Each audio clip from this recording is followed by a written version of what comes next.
Okay, everybody, welcome to another episode of Trinity and C. We have Compass Box The Lost Blend with us today. Stick around and find out what makes this high-priced blended whiskey worth every penny.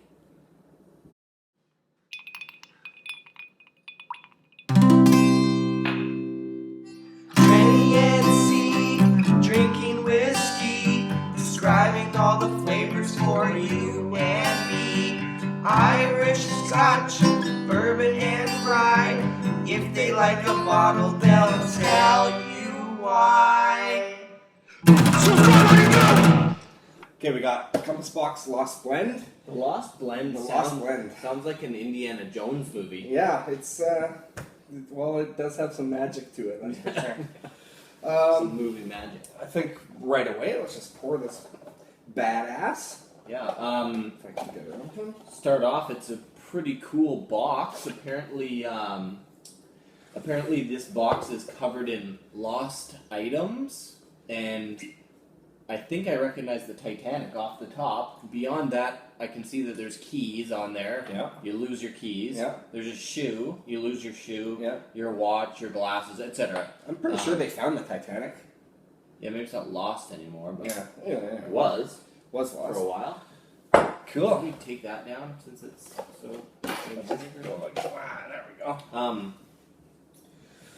So yeah, anyway, so interesting packaging, and then along with that, apparently there's 3 different packaging designs for the bottle, so Yeah. if you go through enough of it, you might see all 3 of them. Well, and the idea is it's a limited edition whiskey where they only have 12,000, 12,000 bottles basically made.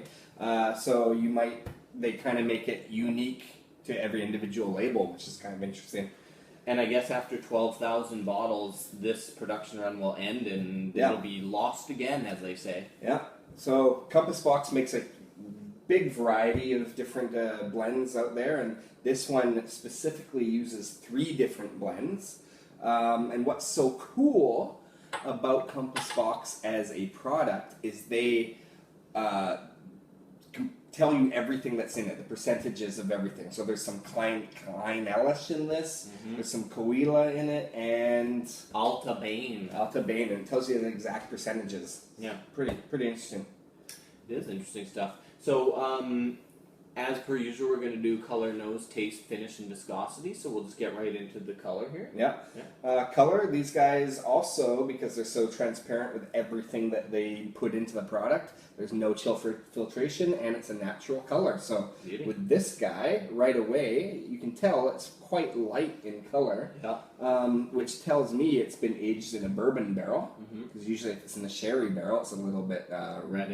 Yeah.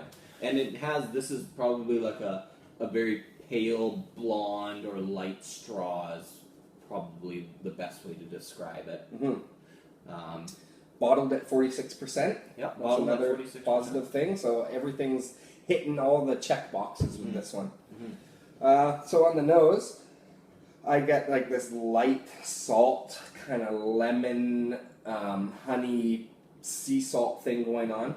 It reminds me a little bit of Springbank 10-year-old. And I got a citrus and smoke right off the top too. Yeah. But there's definitely some citrus influence in there, which we both noted. So on taste, it's funny because the smoke and the because there is a part of this was that Coela, there's going to be some peat in there.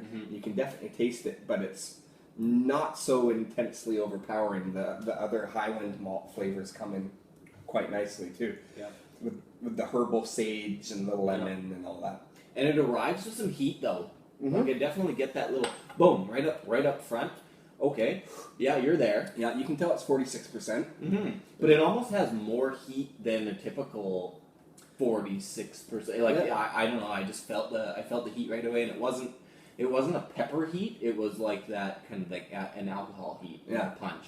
Yeah, and that's one thing with this one, as I have found that adding some water to this one, sometimes it dilutes it, but this one actually, I feel like it makes it stronger. Gives it that power. Yeah. Anyway, so I like 2 little teaspoons in there. Yeah, and it also trick. on the taste there, I'm also getting like a creamy honey too. Like it has that creamy Like creaminess to it, but also that sweetness from the honey. Absolutely. And again, I'm tasting the citrus as well as smelling it. The other thing with this one is it tastes like it has been aged relatively like for quite a while. It's a mature spirit. It's not really rushed or anything like that. So I think it's spent some time in the barrels.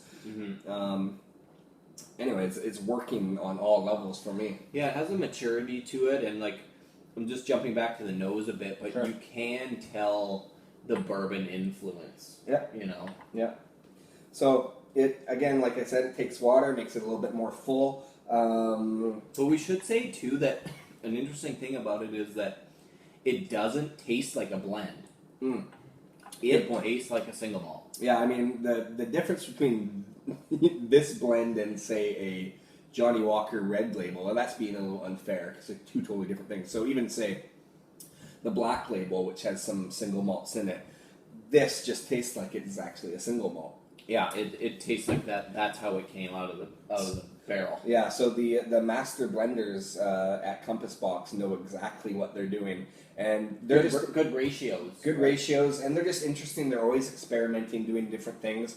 One thing that they did with another whiskey years ago, and it was banned in Scotland, was they put inner staves of the whiskey barrels inside the barrel, say maybe one from a sherry barrel, and that's illegal there. Yeah. So but they're trying things. They're trying things, and they're kind of pushing the boundaries, which is interesting, and I'm all for it. And I think, beautiful outcome. Yeah, like a absolutely. really great product. Yeah. So, and if you go to their website, it tells you that they're really trying to promote this being completely upfront with everything that they're doing with their whiskey, which is great for the consumer because we know exactly what we're getting out of the product.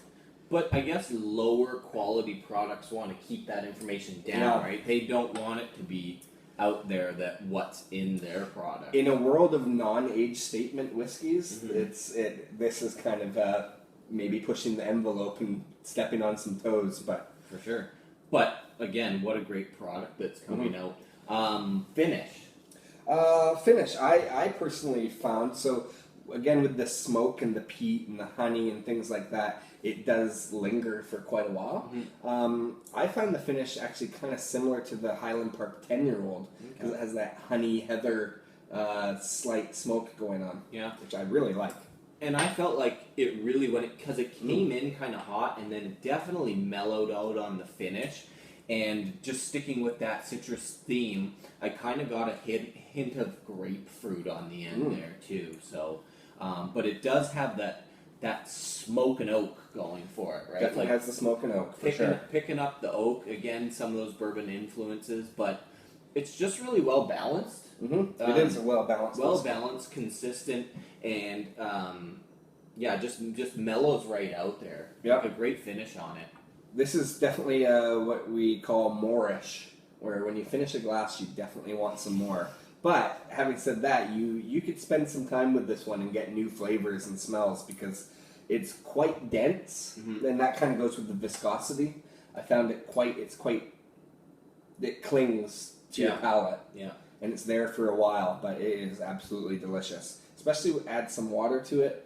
It mellows that heat that you're talking about, but it kind of brings out the flavors of the actual spirit. Yeah. So. Anyway, let's give it a score. Sure. So I rated it a 26, and you rated it a 26.5, which brings it to a 26.25 out of 33.3. Which is a nice score. This is a $150 bottle of scotch in Canada, or at least where we're at. So 26 is a good score. But we're talking about a high price bottle here. It is. So, I'm not saying don't get it, but it's expensive. It's expensive, but I think definitely get it because this proves for a lot of whiskey snobs out there that don't bother with buying blended scotches. They just want the single malts. This proves that you can get just as good a quality. If not better. Like this is, to me, I would drink this over some single malts. Oh yeah, for Yeah. sure. So it's a good product, and I suggest go out, find some more Compass Box stuff. They have a wide range. Yeah. And so some of them start relatively well priced, like $60, and the range goes up. This is one of the higher end models, you could say. And I think it's worth the money. Yeah. Well, anyway, it was a fantastic experience and just a beautiful bottle of scotch, and quite enjoyed it. So, hey, tune in next time. Subscribe so that you don't miss our next episode of Trenny and C. Check us out on Twitter as well. But anyway, see you next time. All right, cheers. Cheers. Trenny and C.